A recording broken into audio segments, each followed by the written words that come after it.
So we're gonna start this video with a quick unboxing. We got some stuff from LMR here. I'm sure you probably all know what this is already. So let me... It's a fresh shipment of junk, sleazy's garbage.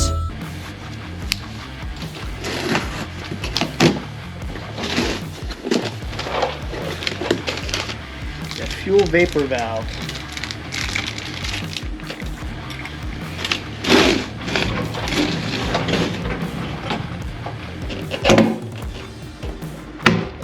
Okay.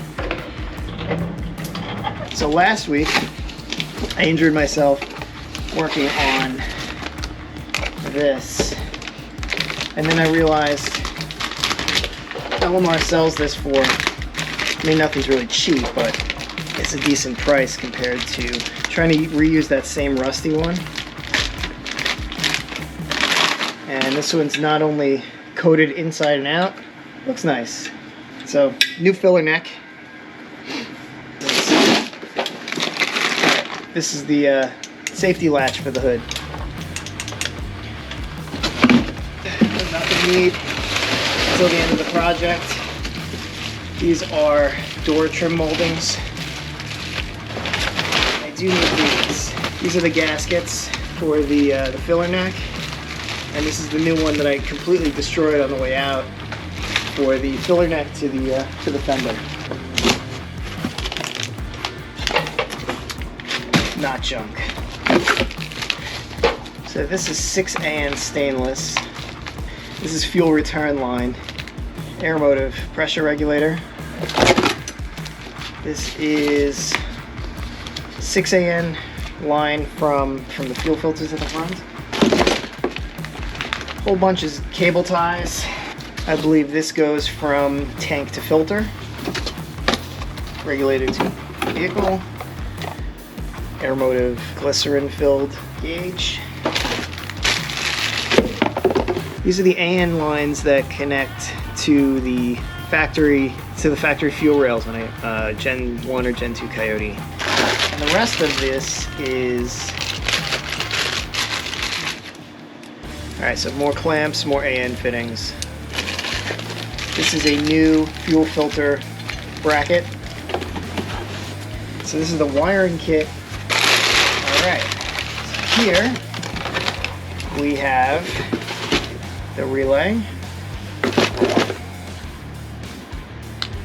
bus bar, and the wiring to terminate at the fuel pump. Motorcraft fuel filter FG1083. So it looks like those AN fittings are probably for this. This is the bracket for the fuel pressure regulator. I thought this was going to be black. Looks like some kind of zinc coating. This is...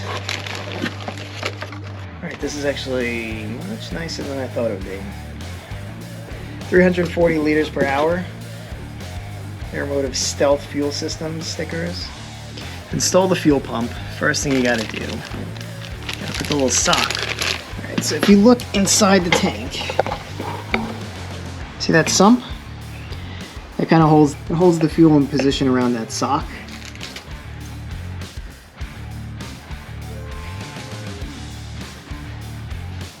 Just like we did with the fuel level sender.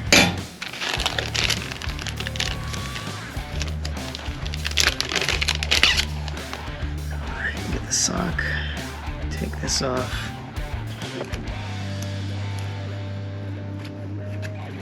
Alright, so let's snake this through.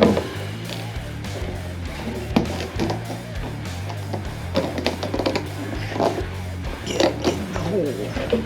There we go. Just gotta take your time. There we go.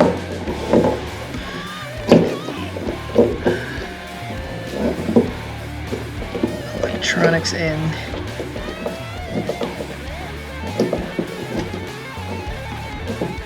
Alright, see, now that you have all the space, then it's easy. A lot easier to fit this in. Okay. Now you just want to make sure that this actually goes into that sump.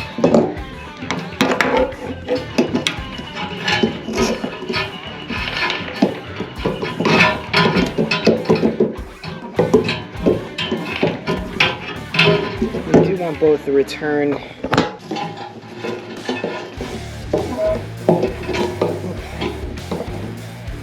the return is not in the sump. You want both the return and the socket. There we go. In the sump. Perfect. You can kind of see, but they're both going into that sump there. So I think right there you can see they're both going to that little tub.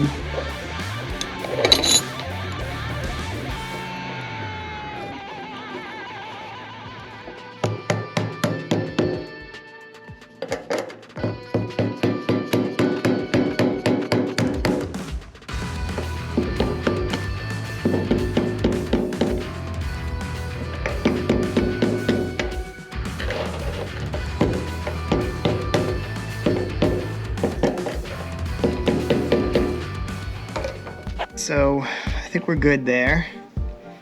We're gonna leave all this here like this. Yeah, so this tank is pretty close to being completely done. This needs to run up to a charcoal container, which pulls any liquid gas out of the line. It needs to be hooked up to a vacuum source.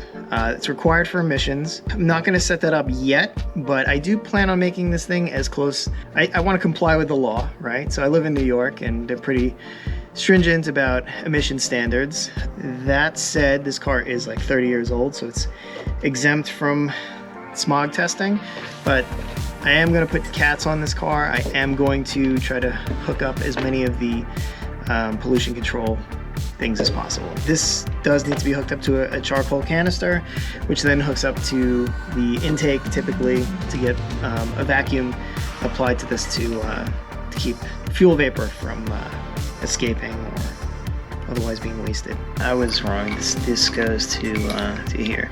Another quick word about this is that, again, this is AN6, which I will give you a quick primer if you don't know what that means. All right, so for the fuel filter, you have to look at the direction that it wants the fuel flow to go. All right, so just a quick primer in case you forgot or you just don't know what an AN fitting is. Oh, these are Earls. They're pretty good. AN stands for Army Navy. It was an agreement between the Army and the Navy during, I believe, World War I, where they decided to standardize on a specific thread pitch with a specific flare. The sizing for it is standardized. So these are 6 AN, which means 6/16ths of an inch. They're measured in 16ths of an inch. So 16 AN would be 1 inch, 8 AN would be half an inch, 32 AN would be 2 inches.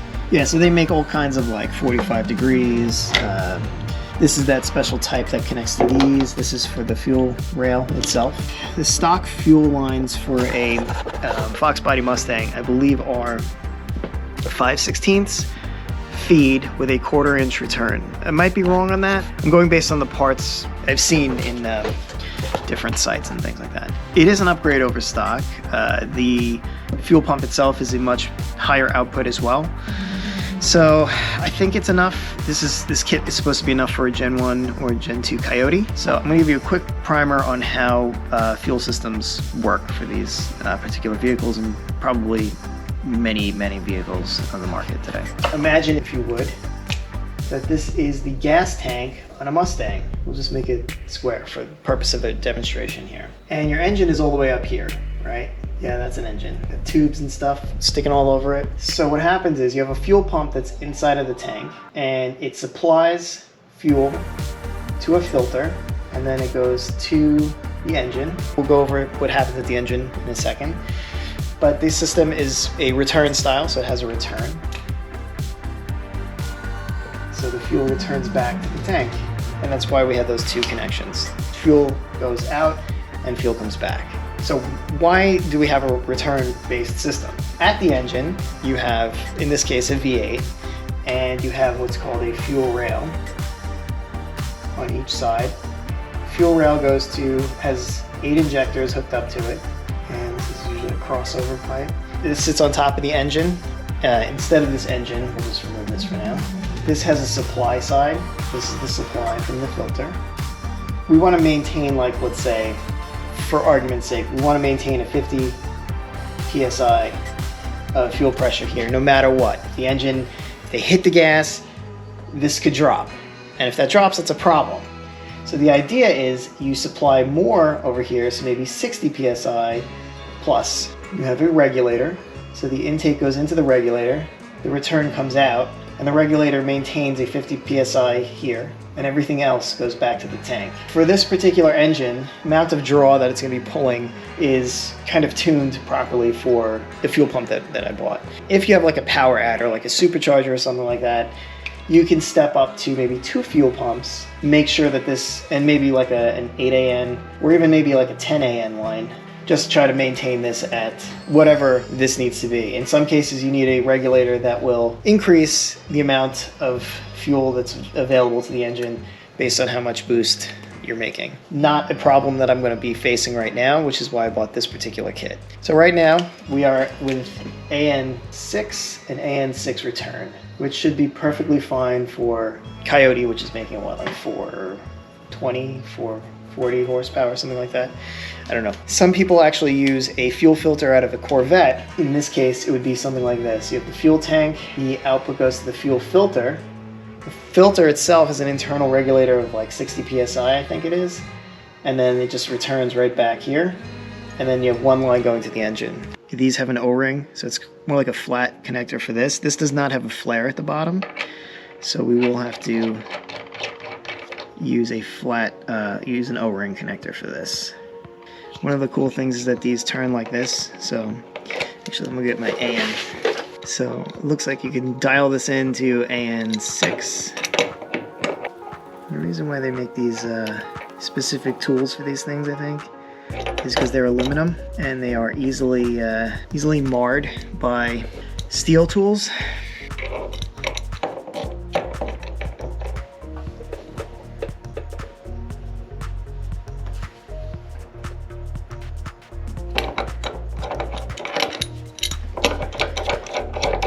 Positive grab on that. So Earl's is actually a pretty decently known name in the AN fitting game.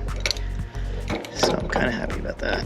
They also sell better tools for dealing with these things, but I tried to be cheap and buy the one that does it all. Okay, all right, that's pretty solid.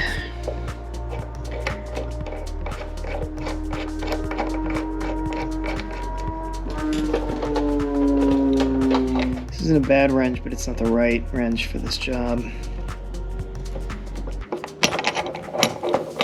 In fact, I might punt on the rest of this until I get the right tools. Okay. That connects to here, fuel filter, the fuel direction, follow the arrow. This side goes up to the front and the regulator. And then at the regulator, you see that there's 3 holes on this. One for input, one for output, and one for return. I don't know which one's which, but we will look that up when we install it. We're not there yet. So let's take a quick look at what we got here for this fuel filter. I believe, all right. Manufacturers, I love it when you include nice, beautiful hardware. We all do. We all appreciate it. So this is going to plug in like that.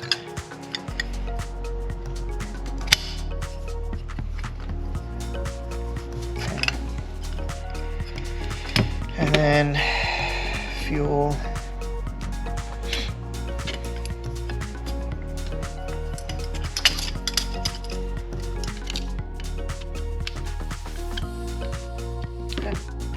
I want to get that snug.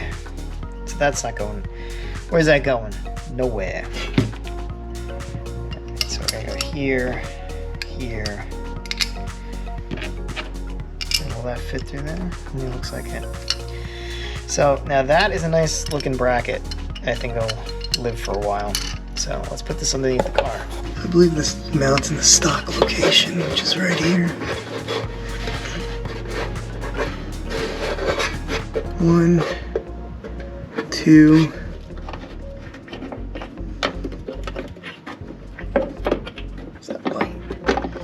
There we go.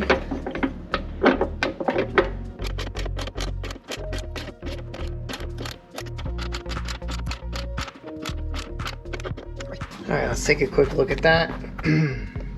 It's all tucked up nice out of the way. We can move it if we need to slightly, but I don't think we will. Big part of the tank is going to be like right here. The hoses come down this way. So outlet goes here, outlet comes out here to the front of the car, and then the return I'm going to plumb next to it, and they'll just come back up this way. So one of these goes from the tank to the filter. This one's 36 inches. And then the other one goes from the regulator to the fuel rail. These are both 36 inches, so it doesn't matter which one I pick. This one is 144 inches, so this is from the filter to the front. 192 inches, so this goes from the front all the way to the back. This is the return. So this is the Aeromotive fuel pressure regulator. It has a vacuum. Is this for boost? When you're kind of setting these things up, I think it's generally recommended that you use a thread sealer. It does look like there's some kind of dope on this. I have to buy some thread sealant that you need to use for this, so I'm just going to kind of like loosely thread these, and then when I'm doing the rest of the system and I'm plumbing all the lines and stuff, I'm going to buy some Permatex and then use that. So inlet, return, and outlet. So this bracket is going to go like this. Let's go to the workbench. Okay, again, this is all going in slightly loose until I can buy some Permatex thread sealant for this. Don't lose that.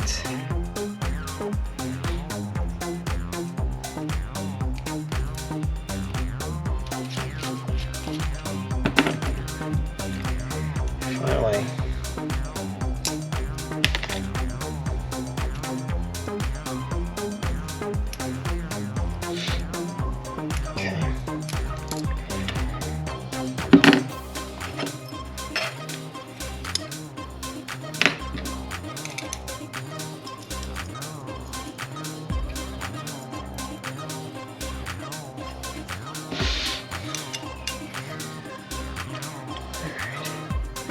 Again, just in case this is all mock-up and these got to come off, which I think I have to do for these. Not 100% sure. The O-ring might be enough for this.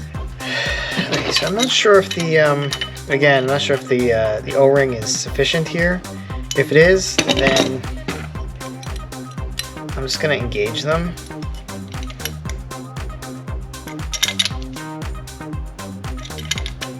Let me know in the comments below if the O-ring is not good enough on these. I know for a fact that I do need to put sealant on this. Yeah, the fit on this bracket isn't that great. I was really hoping it'd be painted, like the screenshot showed it painted black. But I guess that's on me if I want to do that. Now I will show you where this goes in the car. So this is going to go right here. Like this. So this will connect right here, like that. The fuel lines will come up through this hole over here. Input here. The return will come back down around that way and back that way, and then this goes up to this side over here will go out to the engine. And we will see fuel pressure right here. Nice.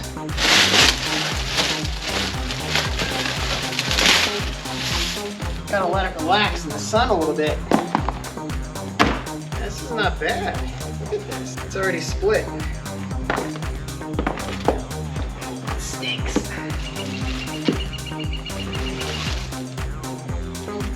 Those little rubber grommet thingies. I've made the most ratchet wind chimes.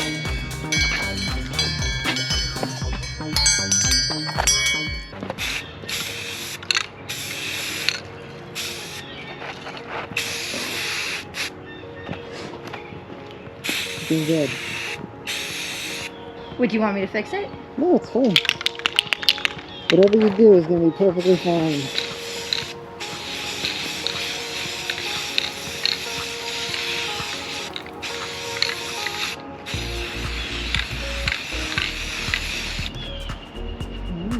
Oh, that's too close. Mm-hmm.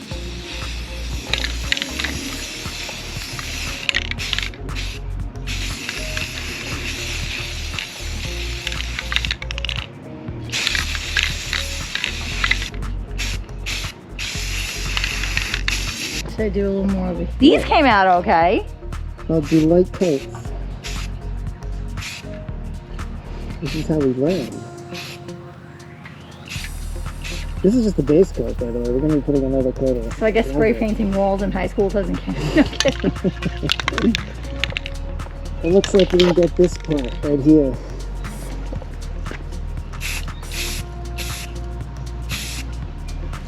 That's good. Come on, Matt. Let's do that stuff.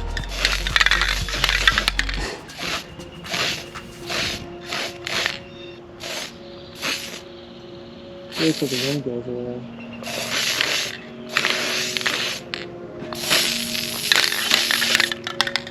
This stuff goes on a lot thicker, doesn't Yeah, it? it does. I really like the shine on it. Yeah. You can get this side too. Nice. Look at that actually. Alright, Mrs. Sleazy came down, helped me paint this stuff. Came out really nice. A couple drippies, but I think it came out really good. Nice. Alright, here's the gas tank filler neck bolts and hardware that I have. So these are for the outside door. And I think these are for the inner insulation. I think last time I kind of broached the subject, but I have a lot of difficulty using black oxide stuff. So I just kind of wanted to like show the problems that I have, and then maybe you watching could kind of guide me in the right direction. This stuff is kind of old, so I don't know if it's so yeah, I'm gonna clean these up and then we're gonna use this and we're gonna just see what happens, and you can tell me what I did wrong, because I have a lot of problems with it. So my battery died, of course, but typically I'd use acetone to clean these, but I don't have any. So I'm going to use this, which is my panel prep surface cleaner. It's like a wax and grease remover. I think my biggest issue is that I can't get these things clean enough with the wire wheel, but you'll see what I'm talking about.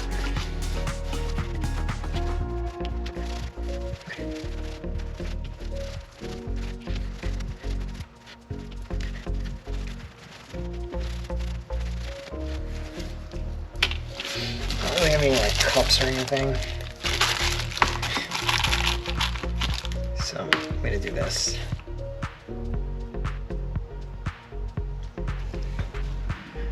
Okay, so there's water. Alright, so there's my steel wool. A science experiment. Alright, so the idea with this is you dip 30 seconds, take it out, rinse it off, buff it with this, and then little motor oil, and then we put it back here. Let me get a little bit of motor oil. Alright, I'm going to change my gloves. By the way, this episode's probably going to be like 45 minutes long, so that means nobody's going to watch it. Alright, here we go. Just dunk the whole thing. Okay. I did turn the...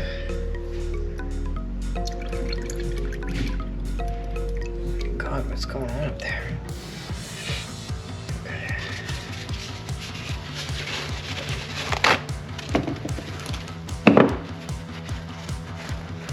Check it out. Turn blue. Alright, let's just buff it real quick with this.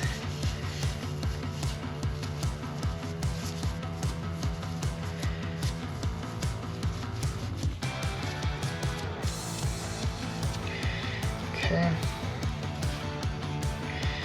And now one more dip into oil.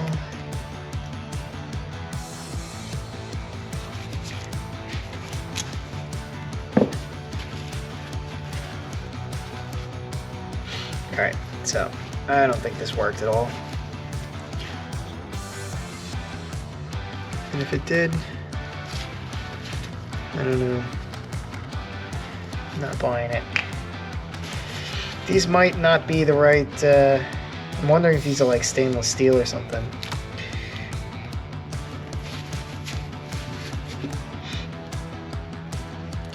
And it's floating on top, so Alexa, stop.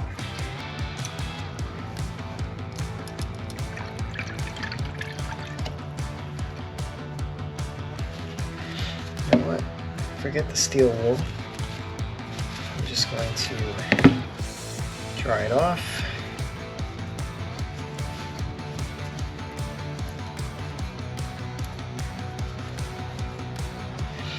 And then dunk. Let's use different wires.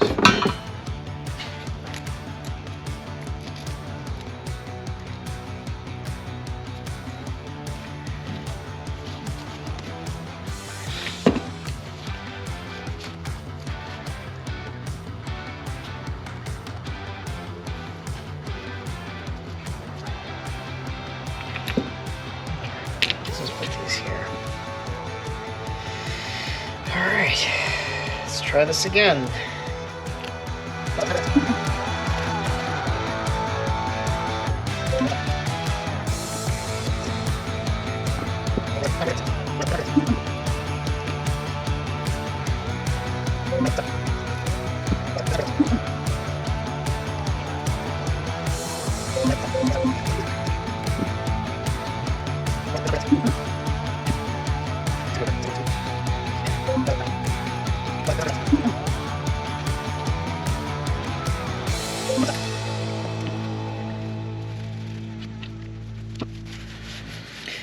All right, just to recap, we did a little gun blue, and it seems to have worked. So, problem is, like, with my wire wheel, I can't get these super clean, so you still get these blotches. And to fix that, I'm gonna get a sandblaster at some point. So we gotta leave this to cure for 24 hours, and then I guess we can hit them with this again or something. I don't know. These didn't turn out super great. All right, so I'm gonna take care of this and we'll catch up. I totally forgot to do these too. They were right here in front of me the whole time.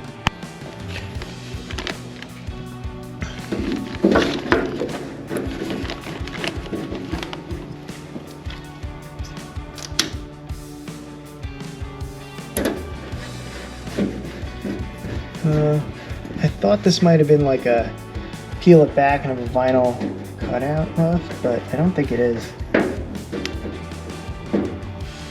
So I'm just gonna leave it like that. SVE air motive. Let's test fit these.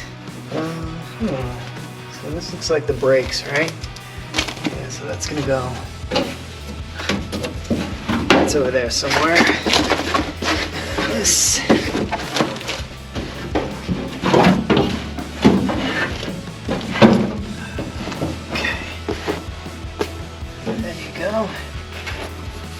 Some trimming to fit, I think.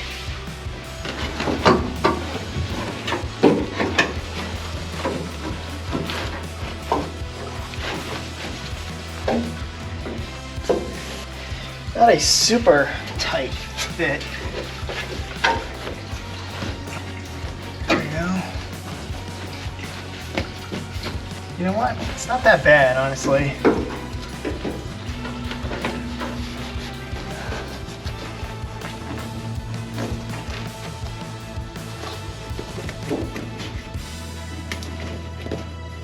You know what? That's not a bad fit, I don't think.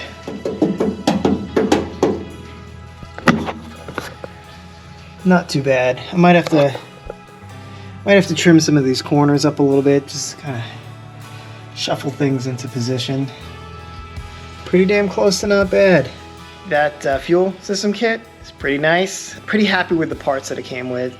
I think it should be a really good fuel system. So we got a couple things that are curing overnight, some stuff we painted. Huge thanks to Mrs. Sleazy for helping me out with that. Not gonna blabber too much. Probably gonna be a very long episode. Thanks for watching, and I will see you next time.